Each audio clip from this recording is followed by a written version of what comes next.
ನಿಖಿಲ್ ಕುಮಾರಸ್ವಾಮಿ ಅವರು ಮತ್ತೆ ಕುಮಾರಣ್ಣ ಈ ಪಾರ್ಟಿಗೆ ಬರಬೇಕು, ನೀನು ಸೇರ್ಕೋಬೇಕು ಅಂತೇಳಿ ಕೂಡ ಪ್ರಸ್ತಾಪ ಮಾಡಿದ್ರು. ಅದೇ ರೀತಿ ನಾನು ಆಯ್ತಣ್ಣ ಅಂತ ಹೇಳಿದ್ದೆ.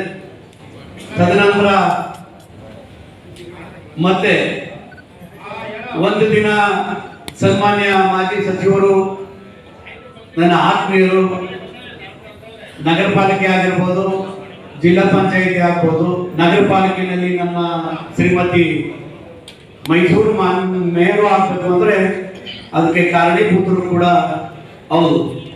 ಅವ್ರ ಜೊತೆ ಕೂಡ ಮಾತಾಡಿ ಅವರು ಕೂಡ ಒಂದಿನ ನನ್ನನ್ನು ಕರೆಸಿ ಮಾತಾಡಿದ್ರು. ಏನೋ ಅಣ್ಣನೇ ಹೇಳ್ತೈತೆ ಪಾರ್ಟಿಗೆ ಬರ್ಬೇಕು ಕಣೋ ನೀನು ಅಂತ. ಆಯ್ತಣ್ಣ, ಏನೋ ಮೊದಲು ತಪ್ಪು ಯಾರಿಂದ ಅಂತಕ್ಕಂಥದ್ದು ಬೇಡ. ನನಗೆ ಕುಮಾರಣ್ಣನೇ ಕೂಡ 4 ಜನಗಳನ್ನ ನಿಮ್ಮ ಸಮ್ಮುಖದಲ್ಲಿ ಟಿಕೆಟ್ನ ನಾವು ವಿತರಣೆ ಮಾಡ್ತೇವೆ, ಅವ್ರನ್ನ ಕೂರಿಸಿ ಮಾತಾಡ್ತೇವೆ ಅಂತ ಹೇಳಿ ಕೊನೆ ಭಾಗದಲ್ಲಿ ಕೈ ಚೆಲ್ಲಿದ್ರು. ಆ ಒಂದು ಉದ್ದೇಶಕ್ಕೆ ನಮಗೆ ಬೇಜಾರಾಗಿ ನಾವು ಪಕ್ಷವನ್ನು ತೊರೆದು ಒಂದು ಸೈಡ್ಗೆ ನಿಂತ್ಕೋಬೇಕಾದಂಥ ಪರಿಸ್ಥಿತಿ ಬಂತು ಅಂತೇಳಿ ಅಣ್ಣನ ಹತ್ರ ನನ್ನ ಕಷ್ಟನ ತೋಡ್ಕೊಂಡಾಗ, ನಿನ್ನ ಕಷ್ಟ ಎಲ್ಲ ನಮಗೂ ಗೊತ್ತಿದೆ, ಅವೆಲ್ಲ ಜಾಸ್ತಿ ಬೇರೆ ಮಾತಾಡಬೇಡ, ಬಂದು ಈಗ ಅಣ್ಣನೇ ಹೇಳಿದ ಮೇಲೆ ಪಾರ್ಟಿಗೆ ಬಂದು ಸೇರ್ಕೋಬೇಕು ಅಂತ ಹೇಳಿದ್ರು. ಆಯ್ತು ಕಾರಣ ಅಂತ ಹೇಳಿದೆ. ಅದೇ ರೀತಿ ಕುಮಾರಣ್ಣನೇ ಕೂಡ ಫೋನ್ ಮಾಡಿ ಓದಬೇಕು, ಒಂದು ಇದೇ ಚಾಮುಂಡೇಶ್ವರಿ ಕ್ಷೇತ್ರದಲ್ಲಿ ಒಂದು ಕಾರ್ಯಕ್ರಮ ಆಗುತ್ತೆ, ಬರಬೇಕು ಅಂತ ಹೇಳಿದಾಗ ಆಯಿತು ಅಂತ ಹೇಳಿದೆ. ಅವ್ರು ಬರೋದು ಡೆಲ್ಲಿಯಿಂದ ಒಂದಿನ ಲೇಟ್ ಆಯಿತು. ನೇರವಾಗಿ ಕಾರ್ಯಕ್ರಮಕ್ಕೆ ಬಂದದ್ರಿಂದ ನಾನು ಮಾತಾಡೋಕ್ಕಾಗಲಿಲ್ಲ, ನಾನು ಕೂಡ ಸಭೆಗೆ ಹೋಗೋಕ್ಕಾಗಲಿಲ್ಲ. ಮತ್ತೆ ತದನಂತರ ಮೊನ್ನೆ ದಿನ ಸರಾಮಯ್ಯನವರು ಅವ್ರ ಜೊತೆ ನನ್ನ ನೇರ ಸಂಪರ್ಕಕ್ಕೆ ಕಾನ್ಫರೆನ್ಸ್ ಕಾಲ್ ಹಾಕಿ, ನೀನು ಕುಮಾರಣ್ಣವರು ಇವತ್ತು ಡೇಟ್ ಕೊಟ್ಟರೆ ಕಣೆಯ, ಸೇರ್ಕೊಬಿಡೆಯ ಇವತ್ತು ನೀನು ಅಂತ. ಆಯ್ತು ಕಾರಣ ಅಂತ. ಅದಾದ ತದನಂತರ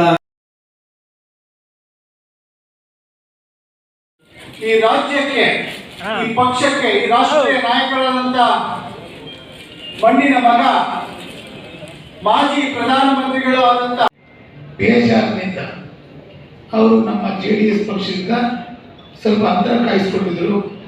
ಇವತ್ತು ನಮ್ಮ JDS ಪಕ್ಷಕ್ಕೆ ನಿಮ್ಮ ನಾಯಕರು ಹಾಗೂ ನಮ್ಮ ನಾಯಕರಾದಂಥ ಮಾದೇಗೌಡರವರು ಇವತ್ತು ಪಕ್ಷಕ್ಕೆ ಮರಳಿ ಮನೆಗೆ ಬರ್ತಿದ್ದಾರೆ. ಅಧ್ಯಕ್ಷತೆಯನ್ನು ವಹಿಸಿರ್ತಕ್ಕಂಥ ಮಾಜಿ ಸಚಿವರು, ಮಾಜಿ ಶಾಸಕರು ಮತ್ತು ಜಾತ್ಯತೀತ ಜನತಾದಳದ ಮೈಸೂರು ಜಿಲ್ಲೆಯ ನೇತಾರರು ಆದಂಥ ಸಾರಾ ಮಹೇಶ್ವರನವರೇ, ಇದೀಗ ತಾನೇ ತಮ್ಮನ್ನು ಉದ್ದೇಶಿಸಿ ಮಾತನಾಡಿದಂಥ ವಿಧಾನ ಪರಿಷತ್ ಸದಸ್ಯರಾದ ಮಂಜೇಗೌಡರೇ, ಶಿವಮೂರ್ತಿ ಅಣ್ಣನವರೇ ಮತ್ತು ವರ್ಗೀಸ್ ಅವರೇ, SPM ಮಂಜು ಅವರೇ, ವೇದಿಕೆ ಮೇಲೆ ಇರುವಂಥ ಎಲ್ಲ ಗಣ್ಯರೇ, ಎಲ್ಲದಕ್ಕಿಂತ ಹೆಚ್ಚಿನದಾಗಿ ವೇದಿಕೆ ಮುಂಭಾಗ ಇರುವಂಥ ಎಲ್ಲ JDS ಪಕ್ಷದ ಕಾರ್ಯಕರ್ತ ಬಂಧುಗಳೇ, ಅಭಿಮಾನಿ ಬಂಧುಗಳೇ, ಇವತ್ತು ತಾವೆಲ್ಲರೂ ಕೂಡ ಕಾತರದಿಂದ ಕಾಯ್ತಾ ಇದ್ದಂಥ ಕ್ಷಣ. ನಮ್ಮ ಮಾದೇಗೌಡರು ಏನು ಜಿಲ್ಲಾ ಪಂಚಾಯತ್ ಸದಸ್ಯರಾಗಿ ಮತ್ತು ನಮ್ಮ ರುಕ್ಮಿಣಿಯವರು ಮಹಾನಗರ ಪಾಲಿಕೆಯ ಮಾಜಿ ಸದಸ್ಯರು ಮತ್ತು ಮಾಜಿ ಮಹಾಪೌರರಾಗಿ ಕರ್ತವ್ಯ ನಿರ್ವಹಿಸಿರುವಂಥವರು ನಮ್ಮ JDS ಪಕ್ಷದಲ್ಲಿ ಅವರು ಬಹಳ ವರ್ಷದಿಂದ ಇದ್ದು, ಇವತ್ತು ಏನಾಗಿದೆ ಅಂದರೆ ಅವರು ಪಕ್ಷ ಬೇರೆ ಪಕ್ಷದಲ್ಲಿದ್ದರೂ ಕೂಡ ಅವರು ಮಾನಸಿಕವಾಗಿ ನಮ್ಮ JDS ಪಕ್ಷದಲ್ಲೇ ಇದ್ರು, ದೈಹಿಕವಾಗಿ ಅಲ್ಲಿ ಹೋಗಿದ್ರೇನೋ ಮಾದೇಗೌಡರು ಎಲ್ಲ ಅಲ್ಲೊಂದು ಇಲ್ಲೊಂದು ಕಾರ್ಯಕ್ರಮಗಳಲ್ಲಿ. ಆದರೆ ಅವ್ರಿಗೆ ಒಡನಾಟ ಇದ್ದಂಥದ್ದು JDS ಪಕ್ಷದಲ್ಲಿ ಮತ್ತು ಅವರ ಜೀವನಾಡಿ, ಅವರ ಒಂದು ರಕ್ತ ಕಣಕಣಗಳು ಇದ್ದಂಥದ್ದು JDS ಪಕ್ಷದಲ್ಲಿ ಅಂತ ಹೇಳಲಿಕ್ಕೆ ಇಚ್ಛೆ ಪಡ್ತೇನೆ. ಯಾಕೆ ಅಂದ್ರೆ ಇವತ್ತು ಅವರು ನಾನು ಕುಮಾರಣ್ಣರ ನೇತೃತ್ವದ ಈ ಒಂದು ಜಾತ್ಯತೀತ ಜನತಾದಳ ಏನು ಪ್ರಾದೇಶಿಕ ಪಕ್ಷ ಇದೆ, ಆ ಪಕ್ಷಕ್ಕೆ ನಾನು ಕುಮಾರಸ್ವಾಮಿ ಅವರ ಒಂದು ಸಾರಥ್ಯಕ್ಕೆ ಬೆಂಬಲ ಕೊಡಬೇಕು. JDS ಪಕ್ಷದಿಂದ GS ಮಾದೇಗೌಡರು ಅಂತರ ಕಾಯ್ದುಕೊಂಡಿದ್ದು ಮತ್ತೆ ಮರಳಿ JDS ಕಡೆಗೆ ಬಹಳ ಚೆನ್ನಾಗಿ ಮಾತನಾಡಿದ್ದಾರೆ.